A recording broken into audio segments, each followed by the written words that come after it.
그러면은 부활의 주라는 말의 의미가 무엇입니까, 여러분? 우리 속으로 들어오시는 내주 성령을 의미한다라는 것이에요. 예수님이 십자가에서 우리를 위해서 죽으시기만 했으면 내주 성령이 우리 안으로 들어오실 수 있습니까, 없습니까, 여러분? 없어요. 예수님께서 우리를 위해서 십자가에서 죽으셨다는 그 믿음만 가지고 있으면 안 된다라는 것이에요. 예수님이 십자가에서 나를 위해서 죽으셨고 그 죽으신 그분이 부활하셔서 아버지께로 가셨기 때문에 우리 안으로 내주 성령으로 거하실 수 있는 것이라는 것이에요. 그러면은 주님이 부활하셨다라는 말의 의미는 무엇입니까, 여러분? 우리 속에 살고 계시는 성령 진리의 영이시라 라고 말씀하시지 않습니까? 여러분, 진리의 영은 무엇입니까? 알레데이아, 수건이 벗겨진 말씀이란 뜻이에요. 율법이 사랑으로 완성된 이란 뜻이에요. 내가 하나님을 오해했던 말씀들을 이제는 하나님 아버지의 마음을 알게 된 말씀이라는 것이에요. 그분이 가시고 우리 속으로 성령이 들어오시면 어떤 일을 하신다라고 말씀하셨어요? 내가 살아있을 때 너희들에게 한 모든 얘기들이 이제는 그게 무슨 뜻인지 다 알게 하시고 생각나게 하실 거야 라고 말씀하셨다라는 것이에요. 여러분, 이제 우리는 성령을 모신 자들로서 어떻습니까? 예수 그리스도께서 십자가에서 죽으시고 부활하셔서 우리 속으로 들어온 생명은 부활 생명이라는 것을 기억하셔야 돼요. 부활 생명은 무엇입니까? 우리가 죽고 부활하여서 이제는 부활체 생명으로 아버지께로 돌아가는 것을 의미해요.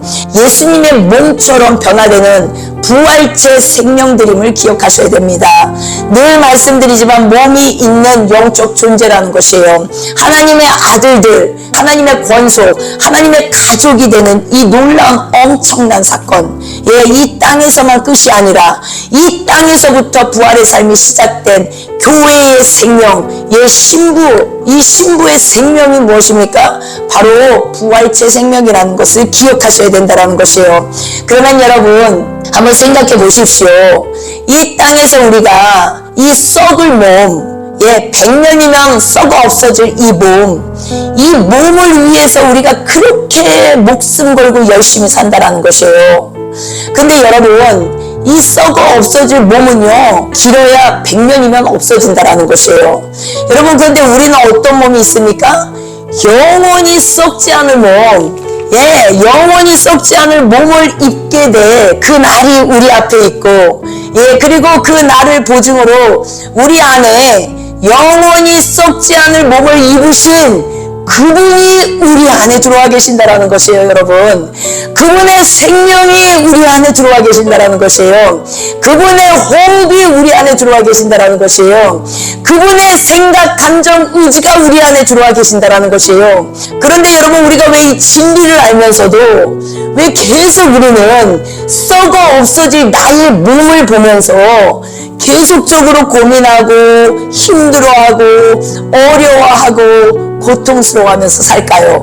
이 썩어 없어질 몸을 위해서 왜 그렇게 수고만 하면서 살까요, 여러분? 이 땅만 바라보다가 이 땅에서 끝나버릴 수 있다는 것을 기억해야 된다는 것이에요. 마귀는 어떻습니까? 썩어 없어질 몸만을 바라보게 한다는 것이에요.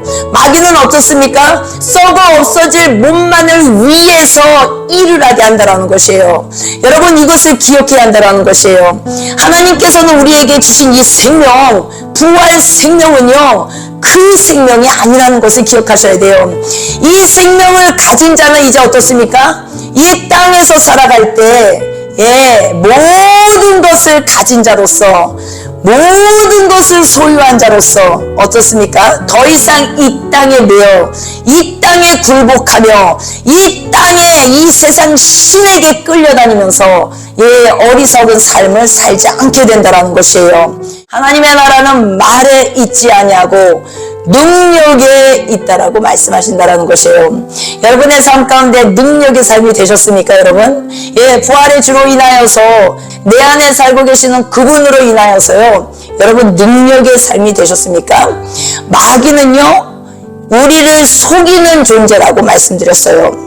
여러분, 우리를 건들 수는 없어요. 그러나 어떻게 할 수 있다고요? 속일 수 있다라는 것이에요. 그래서 이 속이는 영은 어떻게 우리를 속일까요, 여러분? 먼저는 내가 원하는 것들을 안 되게 만들어서요, 낙심하고 좌절하고 우울하게 만들고 어둡게 만들고 포기하게 만들고, 그러면서 사람들을 미워하게 만들고 시기질투하게 만들고 내 자신을 계속적으로 정죄하게 만들고, 그러면서 죽음으로 끌고 가는 그 방향이 바로 마귀의 생각에 덫에 걸린 자라는 것이에요. 그리고 또 한 가지의 길은 내가 원하는 것을요 정말 잘 되게 해줍니다. 내가 원하는 것이 잘 되면 어떻게 되겠습니까, 여러분? 바빠지겠죠. 내가 원하는 것이 잘 되게 해서 바쁘게 만든다는 것이에요. 여러분, 바쁘게 되면 어떻습니까? 바쁘다 계속적으로 밖으로 돌게 하면서 어떻습니까? 하나님과 멀어지게 만든다는 것이에요. 첫 번째도 마음을 떠나게 만들고 하나님으로부터, 두 번째도 마음을 떠나게 만들고 하나님으로부터, 계속적으로 마귀가 우리에게 하는 일은 무엇입니까? 마음을 빼앗는 일이라는 것을 기억해야 된다는 것이에요. 계속적으로 무엇을 한다고요, 여러분? 우리의 마음을 빼앗아 간다는 것을 기억하셔야 돼요. 마귀가 일을 안 되게 할 수도 있고 주님도 우리의 일을 안 되게 할 수 있어요. 그런데 마귀가 나의 일을 안 되게 할 때는 목적이 무엇이라고요? 우울하게 만들고 좌절하게 만들고 포기하게 만들고 낙심하게 만들고, 이쪽으로 지금 내가 끌려가고 있다면 그 일을 안 되게 하는 그 주체자가 누구라고요? 마귀라는 것이에요. 그러나 하나님이 나의 일을 안 되게 할 때는 어떻습니까? 우리가 순간적으로는 낙심하고 좌절하고 우울해질 수 있어요. 그러나 계속적으로 그 자리에 머물러 있게 되지 않는다라는 것이에요. 하나님께서 그것을 깨닫게 하시고, 이제는 그 우울한 마음, 좌절한 마음, 낙심하는 마음, 주저앉은 마음에서 주저앉아 있는 게 아니라 다시 일으켜 세우셔서 이제는 다른 방향을 바라볼 수 있게끔 전환점을 주신다라는 것이에요. 살리는 영이라는 것이에요. 그래서 성령께서는. 그리고 마귀의 영은 죽이는 영이라는 것이죠. 그리고 또 한 가지는 나를 바쁘게 만드시는 하나님이실 수 있고 바쁘게 만드는 마귀가 있을 수 있어요. 마귀로부터 바쁘게 되면 어떻겠습니까? 하나님으로부터 마음이 멀어진다라는 것이에요. 내가 하나님의 사랑으로, 하나님의 은혜로, 하나님의 축복을 받아서 이렇게 막 일도 잘 되고 막 너무나 잘 산다고 말은 해. 그런데 하나님과는 정작 마음이 멀어져 버렸어. 여러분, 이것이 하나님께서 우리에게 주시는 바쁨일까요? 아니요, 절대 그렇지 않다라는 것이에요. 그렇기 때문에 마귀는요, 속이는 영이라는 것을 기억하셔야 돼요. 하나님으로부터 온 바쁨은 어떻겠습니까, 여러분? 하나님으로부터 온 바쁨은요, 하나님으로 인하여서 하루가 시작되고 하나님으로 인하여서 모든 것을 묻게 되고, 하나님이 가라 하면 가고 오라 하면 오는 그 바쁨 속에서 모든 일들이 진행된다는 것을 기억하셔야 됩니다. 그래서 내가 지금 하나님께 붙들려서 바쁜 사람인지, 세상에게 붙들려서, 마귀에게 붙들려서 바쁜 사람인지를 분별하셔야 된다는 것이에요. 그래서 이 속이는 영에게, 마귀의 생각에 우리가 붙들리면 그 사람처럼 불쌍한 사람이 없다라는 것이에요. 이제 여러분 어떻습니까? 성령을 모신 자는 마귀와 분리되었다라는 것을 기억하셔야 돼요.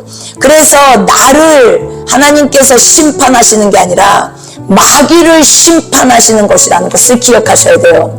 마귀와 분리를 먼저 시켜야 심판을 마귀가 받지 않습니까? 나하고 지금 분리가 되어 있지 않은 상태에서 마귀를 심판하면 같이 그냥 죽는 것이에요. 그렇기 때문에 마귀와 먼저 분리를 시키기 위해서 예수님이 오셨고, 예수님이 오셔서 십자가에서 죽으시면서 마귀와 완전히 우리가 분리가 된 것이고, 그 분리된 마귀를 심판하신 것이라는 것을 여러분 기억하셔야 된다는 것이에요. 그렇기 때문에 어떻습니까? 이제는 우리는 자유합니다.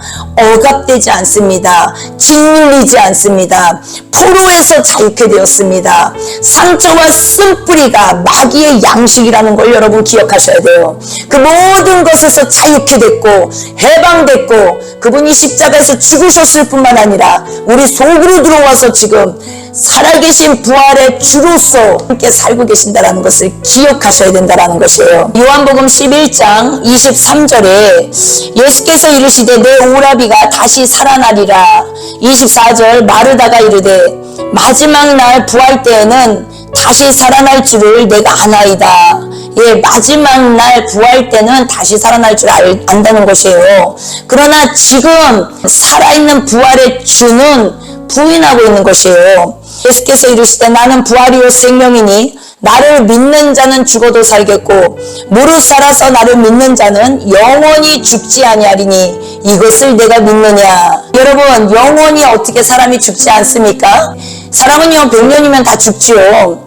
그런데 영원히 죽지 않는데요. 예, 요한계시록 20장에 6절에 말씀하시죠. 둘째 사망에 해가 없는 것. 예, 이 땅에서의 부활의 삶, 부활의 주, 내주 성령과 함께 살아가는 그 자에게는 둘째 사망의 해가 없다라고 나옵니다. 요한계시록 20장에 둘째 사망의 해는 무엇입니까? 영원 불못이라고 나와요, 여러분. 영원 불못의 해가 없다라고 말씀하고 계신다라는 것이에요. 그런데 33절에 예수께서는 마리아뿐 아니라 유대인들도 마리아와 같이 통곡하는 것을 보시자 애처로운 생각에 매우 침통해 하시며 35절 예수께서는 눈물을 흘리고 계셨다라고 말씀하세요. 38절에 예수께서는 침통한 마음으로 무덤으로 가시고 예, 무덤은 동굴이었는데 그 입구는 돌로 막혀 있었다라는 내용이 나옵니다. 여러분, 여기에서 비통해 하시고 예, 침통해 하시고 비통해 하시고 비통히 여기시고 이 단어가요 엠브리마오마이라고 말씀하세요. 엠브리마오마이인데 이 엠브리마오마이 이 단어의 뜻이 무엇이냐면요 매우 분노하다 그리고 경고하다 엄하게 경고하다라는 뜻이에요. 그리고 불쌍히 여기사라고 말씀하세요. 불쌍히 여기사 타라소란 단어예요. 이 타라소라는 단어는 어지럽게 하다, 선동하다, 혼란하게 만들다, 무질서하게 만들다, 함께 뒤흔들다, 어떠한 것에 마음이 연합될 때 예, 이 타라소라는 단어를 사용합니다. 그런데 지금 우리가 문맥을 쭉 연결해서 보시면 알겠지만 마리아와 마르다의 이 내용이 어떻습니까? 예, 주님의 말씀과 연합된 것이 아니라 주님의 말씀에 마음이 동한 것이 아니라 주님과 여전히 함께 있으면서도 주님의 말씀에 마음이 동해 있는 게 아니라 마귀의 생각, 그 마귀의 속임수에 마음이 동해 있는 것, 그래서 그것을 진리인 것인 양 말하는 것, 그 모습을 지금 보여주고 계신다라는 것이에요. 여러분, 과연 주님이 누구를 향하여서 이 비통한 마음, 엄히 경고하고 매우 분노하셨을까요? 여러분, 이것은 지금 영적으로 마귀를 향하여서 그들을 속이고 있는 마귀를 향하여서 주님이 지금 엄히 명령하고 엄히 무섭게 분노하면서 경고하고 계신다는 것을 볼 수 있어야 된다는 것이에요. 그 후에 예수님이 눈물을 보이시죠? 이 눈물은 무엇을 의미하겠습니까? 마귀와 연합되어서 여전히 이 땅만 바라보고 이 땅의 것만 가지고 살고 있는 그들을 불쌍히 여기시는 것이에요. 불쌍히 여기시고 그들을 안타까운 마음으로 예, 바라보고 계신다라는 것이죠. 여러분, 왜 이렇습니까? 예, 아직 그들 안에는 십자가가 완성되어 있지 않기 때문에 예수님이 아직 살아계시기 때문에 그들에게 성령이 없었어요. 예수님께서 부활하셔서 40일 동안 예, 제자들에게 하나님의 나라를 가르치십니다. 그런데 40일 동안 하나님의 나라를 가르침을 받으면서도 제자들이 지금 누구에게 그 가르침을 받고 있습니까, 여러분? 부활의 주예요, 부활의 주. 예수님이 아니라 십자가에서 죽으시고 부활하신 부활의 주께서 지금 하나님의 나라를 전파하고 계신다라는 것이에요. 40일 동안 그 일을 하시는데 제자들에게서 나오는 말을 잘 들어보라는 것이에요, 여러분. 부활의 주를 만났음에도 어떻게 말을 합니까? 그들 안에 아직 내주 성령으로 임하지 못하셨어요. 그들 안에 아직 내주하시지 못한 상태라는 것이에요. 부활의 주와 지금 대화를 하고 있지만 그들이 어떤 말을 하고 있나를 한번 보시라는 것이에요. 사도와 함께 모이사 그들에게 분부하여 이르시되 예루살렘을 떠나지 말고 내게서 들은 바 아버지께서 약속하신 것을 기다리라. 성령 받기를 기다리라는 것이죠. 내주 성령. 요한은 물로 세례를 베풀었으나 너희는 몇 날이 못되어 성령으로 세례를 받으리라 하셨느니라. 그 말씀을 하시고 이제는 그들이 모여있을 때에 예수께 여쭈어 이르되 주께서 이스라엘 나라를 회복하심이 이때이니까 하니 이르시되 때와 시기는 아버지께서 자기의 권한에 두셨으니 너희가 알 바가 아니요 오직 성령이 너희에게 임하시면 너희가 권능을 받고 예루살렘과 온 유대와 사마리아와 땅끝까지 이르러 내 증인이 되리라 하시니라. 아멘. 여러분 무엇입니까? 끝까지 제자들은요 이 땅에서 내 나라가 회복되는 것을 끝까지 놓지 않고 있다는 것이에요. 여러분 내주 성령을 모시지 못하면요 끝까지 제자들이 놓지 않았던 것이 무엇입니까? 이스라엘 회복이 언제 일어날 거냐는 것이에요. 이스라엘의 회복을 왜 그렇게 묻습니까? 그들이 천년 만년 살 것 같은 이 땅에서 부귀 영화를 누리고 싶은 것이에요. 그 나라를 다시 되찾고 싶은 것이에요. 정치적 군사적 메시아 계속해서 이 땅에서 군림하면서 살 이 나라를 이 땅에 세우려고 하는 그 마음을 계속 보여주신다는 것이에요. 그런데 주님은 뭐라 말씀하십니까? 너희들이 그것은 알 바 아냐. 아버지에게 그 권한이 있어. 그리고 너희들에게 오직 성령이 임하시면 예루살렘과 온 유대와 사마리아 땅끝까지 이르러 내 증인이 될 거야. 그 말씀을 하시고 승천하셨다라는 것이에요. 여러분 이해가 되십니까? 여러분 이 땅만 바라보다가 이 땅에서 끝나는 사역이 되면 안 되고 어떻습니까? 우리 내면에 살고 계시는 부활의 주께서 나를 온전케 하신 그 십자가 사랑 100% 그분의 은혜, 그분의 구속으로 인하여서 그분의 부활 생명이 우리 안에 들어오므로 그분의 생명으로 이제는 이 땅에서 하는 모든 일들이 하나님 나라의 일이 될 것이고 하나님 나라 확장이 되어갈 것이라는 것을 말씀하셨다라는 것이에요. 그리고 우리의 영원한 삶은 어디입니까 여러분? 이 땅이 아니라 하늘 생명, 하늘 소망, 새 하늘과 새 땅, 새 몸이 시작되는 그 나라라는 것을 여러분 기억하셔야 된다는 것이에요.